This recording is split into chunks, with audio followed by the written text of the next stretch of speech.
Okay, thank you for joining me, guys, for this session, I guess, if you want to refer to it as such. Today, we're going to be looking at an interesting paper. Um, so, it's about Pakistan, and its title is In the Eye of the Storm, Pakistan's Balancing Act in an Evolving Geopolitical Order. So, it was published in um, as part of the Middle Powers project in the Harvard Kennedy School's Belfair Center of Science and International Affairs. So, what we're going to try to do in, I guess, a relatively short amount of time is to figure out how to get the main point of the article. It's a report. So, we'll start off with the structure. It's a very simple structure. Starts off with the key judgments and it dissects it. At the end of the paper, it comes out with recommendations for the various agents involved.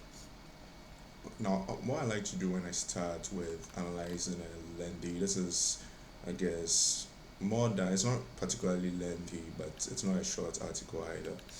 And what I try to do is to use a set of about four principles.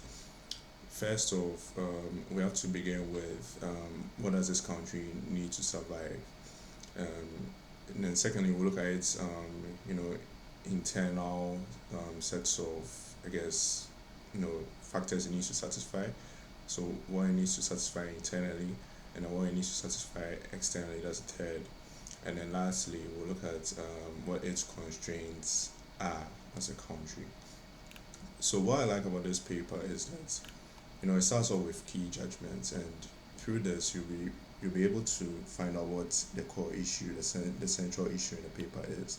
So I've just highlighted in red the very important points that I think are very helpful to the main points of the article. So that's what you see throughout the paper. We're not going to go through every major idea or every major point raised in the paper, but my system is red usually highlights something critical to understanding the paper.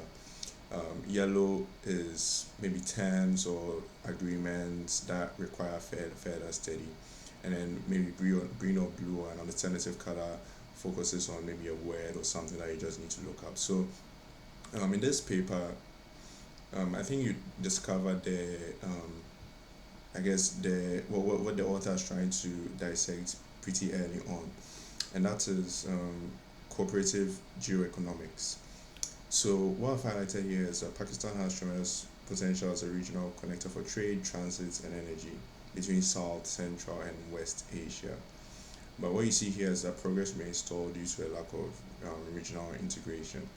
So, the paper is about Pakistan as a middle power, it's about a balancing act. What are its tools at its disposal that can help it to, I guess, maintain this form of stability, given that it's pretty much in a struggle, caught up in a power struggle between um, the United States and China. So you see the United States and China feature a lot in this paper. So yeah, you see the main points raised up here. You see climate diplomacy, which comes up early on as one of the key judgments. Climate is a huge issue for um, Pakistan, and yeah, there were floods in 2022, huge floods. So it's also a very huge point for them to try to build some um, cohesion, I guess.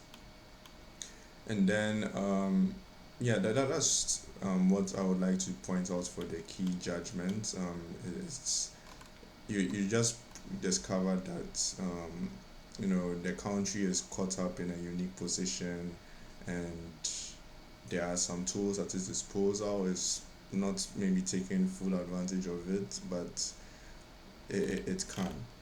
So from here on after, you're going to see this point expanded on. And what I'd like to point out here is this in the introduction. So you'll see it's clear. The key question for Pakistani decision makers is how they can use their country's international leverage to avoid a binary choice between the United States and China. So Pakistan is a unique position. It cannot choose either the US or China. It has to maintain great relationships with both parties. So it goes on and it says the paper then examines Pakistan's current relevance across four major policy domains. And that's what you see throughout the the report.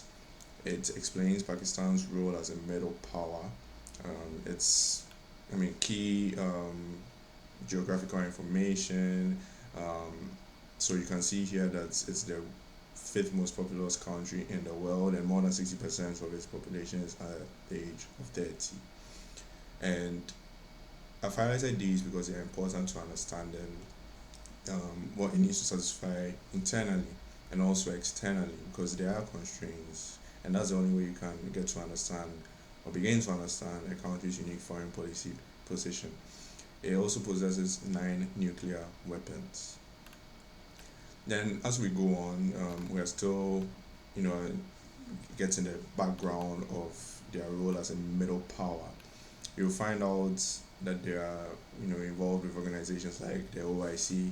So I've highlighted it in yellow. It's something that you can study, look into further. Then you just discover that the country is not performing too well economically. You can see here that um, you know figures like total debt and liabilities are reached $138 billion. Um, Debt to GDP ratio is around 48.5%, which is, I mean, for debt to GDP ratio, it's high. It also lacks diversification and competitiveness in its exports. So yeah, it just goes on in different topics or different sectors about these problems. You also see here that I've highlighted a word in green because this is not a word that I'm particularly familiar with, but I think it's helpful to understand in the context of the paper. So I did look it up. Uh, the word is quite a hard word to pronounce, but it's consociational. So um, it's basically a theory about democratic power sharing that I think the author included it because it fits in with the argument she's trying to make in the paper. But as you go on, you find out that they're trying to champion cooperative geoeconomics, and NSP is their national security policy, which they launched for the first time. So yeah, as it goes on and on, you will find out the historical background in global and regional politics. You find out that it's try to deal with the relationships it has with the US, China, Islamic world as pragmatically as possible, but it does encounter significant security issues like the issues with India. Particularly, India is Pakistan's number one enemy, and you'll discover that by going into the history, such as Kashmir and the border conflicts it had with China, the Sino Indian War particularly. Um, yeah, these are all important, I guess, topics to delve into for you to understand what the paper is trying to achieve. So we'll just see more and more of my points highlighted in red. For instance, you'll be able to discover that um, Pakistan's relationship with the US is not too great. But right now, they've been trying to restart it um, because Pakistan was an important state when it came to the war in Afghanistan, and now that that war ended, their role has diminished, I guess. I've highlighted the Nobel Peace Prize. Why is push President Trump's push to be nominated or to win the Nobel Peace Prize important? Because they're trying to develop a relationship, and um, you also have to consider the personality behind the country's leadership, form of personal realism, I guess. So you see the Board of Peace, which was in the key judgment, Board of Peace that President Trump started. We can just go on there. And I know people say Wikipedia is not great for your reference or making reference to. Don't rely fully on Wikipedia, but just to get an introduction, you can start reading about the Board of Peace. You find out that, for instance, just look at the member countries. There's only one EU state that is a member, and that's Hungary.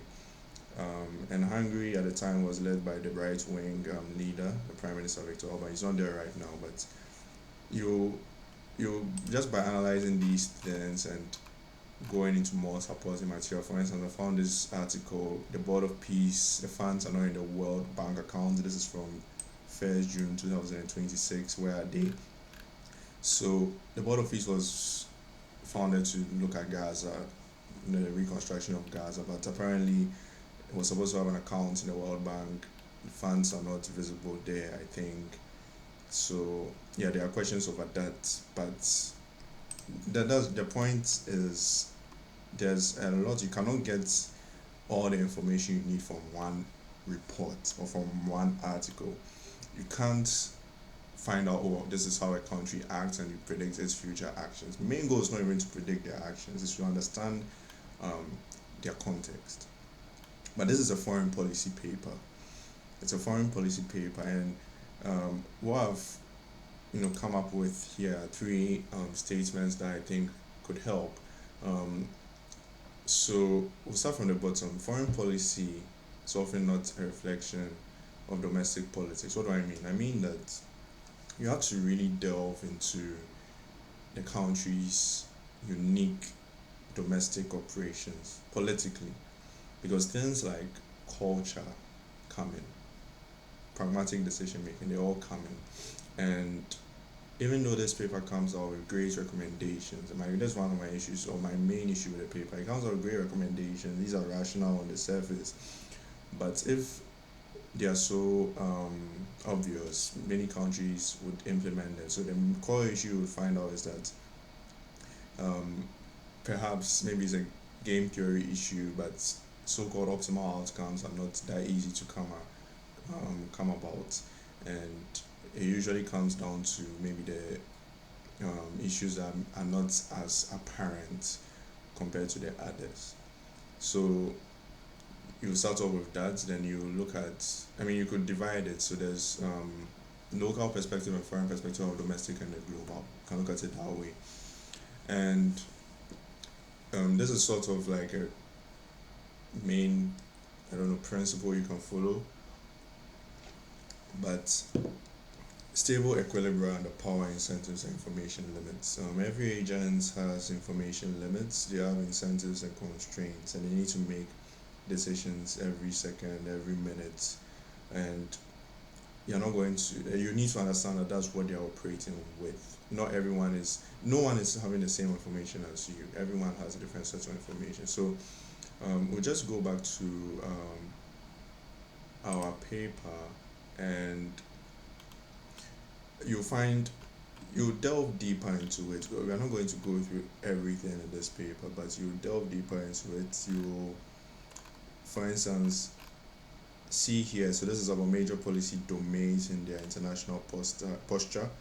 Um, you see here CPEC. What is CPEC? Um, China Pakistan Economic Corridor. So something you can look into. I think you should look into it. So energy is a huge factor. Energy connectivity. You remember earlier on in the paper, it said that integration is poor in this region. So I've highlighted something here, a gas pipeline that you can look into further. Um, and yellow. I've highlighted in yellow the Strait of Malacca. Why is it an important choke point? It connects the Indian Ocean with the South China Sea, but China does not necessarily, maybe does not necessarily, not maybe, doesn't necessarily control the Strait of Malacca. So if that is cut off, it has a really significant hurdle, and that's where the CPEC comes in, BRI, Belt Road Initiative, and you even see here something else I've highlighted with Iran. So strategic partnerships, they all come in, and when you're analyzing a report, you have to factor in various actors, because no actor is acting in a vacuum. You know, it's just not how. It's very complex. You are never going to get all the answers in one report. Counterterrorism. Um, so the just ended, or the U.S.-Israeli war in Iran, which is at a ceasefire at the moment. As you know, Pakistan was playing a mediation role in it. But there's a reason why Pakistan was involved in it. You know, Pakistan has a lot of experience when it comes to security in the region. So you just look at external, you know, factors it needs to satisfy, internal factors locally what it needs to satisfy, and um, yeah, you just go on and on. Counterterrorism is huge, and the paper clearly says that counterterrorism is a big um, issue for the U.S. So how the U.S. and Pakistan can partner to that, something for the future. Um, Again, when it comes to technology, not nothing particularly of note, but rare earths seem to be something that um, could yield great potential for them. So, um, yeah, you just go through everything in the paper, skim it at first reading and your second reading. You should probably read a paper 2 or 3 times to fully understand it. But you will find out, and what I like about the recommendations part, there is a conclusion or the concluding part of the article. It talks about recommendations for Pakistan, but not just Pakistan, but the US and China. And it clearly says that the US and China recognize Pakistan's potential. So when it comes to regional integration, and just to talk about the integration bit, you know, this is the M15 motorway in Pakistan. It's Wikipedia, and this is where Wikipedia is helpful. You can find out here easily that it's a 180 km controlled access motorway, and I mean roads are huge. It's part of the motorway were financed by the the 3,000 km Chinese Pakistan economic corridor. So this economic corridor has benefits for both Pakistan and China, and this is exactly what the point of the article is, that it can participate as a to its potential as a middle power where nobody loses. They're not necessarily in a zero sum game here. Nobody loses, and they gain. They gain. It's very pragmatic. It's very pragmatic. So yeah, you can just do that. Recommendations are here, and it's a very interesting article. Very interesting article that will give you further information about Pakistan. But yeah, thank you very much. As always, you won't get everything in a single article, so that's why you need a system that follows 4 principles. Um, you're trying to understand what a country needs to survive, the issues it faces, and Pakistan. You understand after reading papers like this that Pakistan is not doing too well economically. It's not doing too well economically, and yeah, there are some things it can do when it comes to transit infrastructure, energy um, transfer. But yeah, try to implement this. Well, I always say, once you finish reading one paper, you're going to end up having to read 10 more. So yeah, just interesting material, and I hope you gained something of benefits from this.